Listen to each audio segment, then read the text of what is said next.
الحمدللہ رب العالمین الصلاۃ والسلام علی رسول الکریم اما بعد فاعوذ باللہ من الشیطان الرجیم بسم اللہ الرحمن الرحیم۔ آج کے اس ویڈیو میں ہم مسلم عورتوں کی عدت، مرد کا ڈی این اے عورت کے جسم میں 4 ماہ 10 دن تک موجود رہتا ہے، اس موضوع پر آج ہم بات کریں گے۔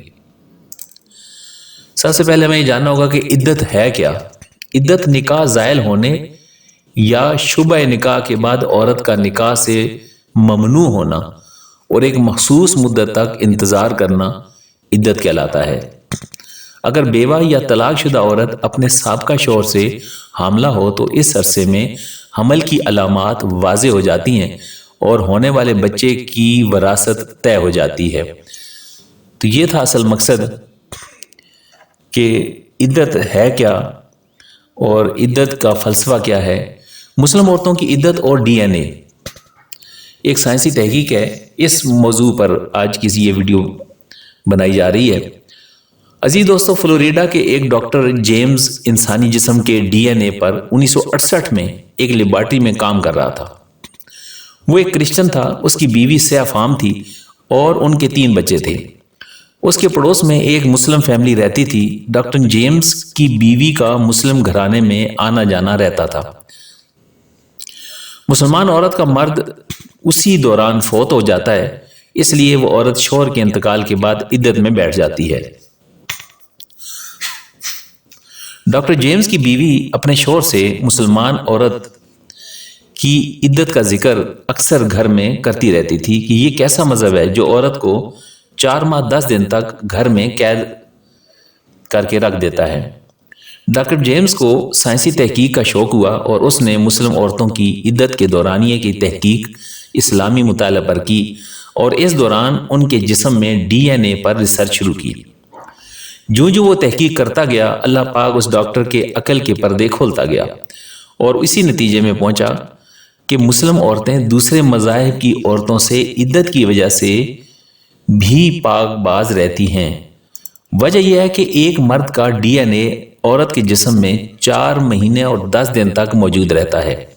جب عورت کا شوہر فوت ہو جائے یا عورت کو طلاق ہو جائے تو اسلام نے عورت پر 4 ماہ 10 دن عدت اس لیے لازمی قرار دیا ہے تاکہ جب عورت بیوہ یا مطلقہ دوسری شادی کرے تو اس کے جسم میں پہلے شوہر کے ڈی این اے کا وجود باقی نہ رہے۔ جو طلاق یافتہ یا بیوہ عورت 4 ماہ 10 دن کی عدت کے اندر دوسرے مرد سے شادی کر لیتی ہے وہ پاک باز نہیں ہوتی، کیونکہ اس کے جسم میں پہلے شوہر کا ڈی این اے موجود ہوتا ہے۔ گویا کہ اللہ رب کریم نے ایک عورت کو ایک مرد کے لیے بنایا ہے۔ عورت کے لیے ایک مرد ہی اللہ نے بنایا ہے۔ اگر ایک سے زیادہ مرد ایک عورت کی زندگی میں آ جاتے ہیں تو وہ پاک باز نہیں رہتی بلکہ وہ گندی ہو جاتی ہے۔ چونکہ عدت کے اندر شادی کرنے والی طلاق یافتہ یا بیوہ عورت کے دوسرے شوہر سے پیدا ہونے والی اولاد میں ٹرانسفر ہو جاتا ہے، جس کے اسلام میں انتہائی ممانعت بیان کی گئی ہے۔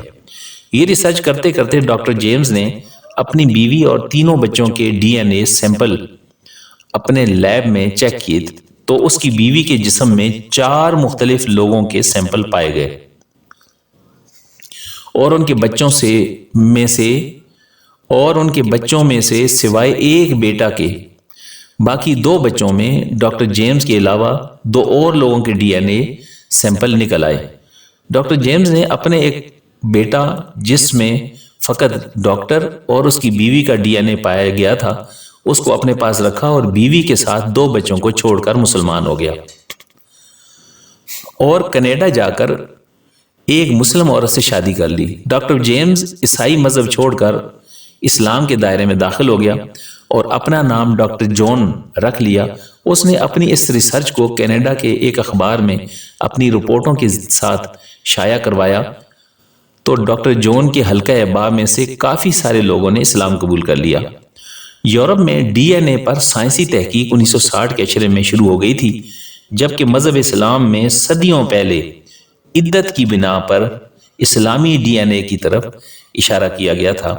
گویا کہ 4 مہینہ 10 دن کا جو عرصہ ہے وہ صرف اسی لیے ہوتا ہے کہ عورت پاک صاف ہو جائے، مرد کا ڈی این اے ختم ہو جائے، اور جب بھی نئے مرد کے ساتھ اس کی شادی ہو تو اس کی زندگی میں دوسرے مرد کی کوئی چیز شامل نہ ہو، گویا کہ اس کی اولادیں اس شوہر یا مرد کے ساتھ ہی منسلک ہو جائیں جن کا نطفہ یا ڈی این اے اس سے ملتا جلتا ہے۔ امید ہے کہ آپ کو آج کی اس ویڈیو سے فائدہ ہوا ہوگا۔ السلام علیکم ورحمۃ اللہ وبرکاتہ۔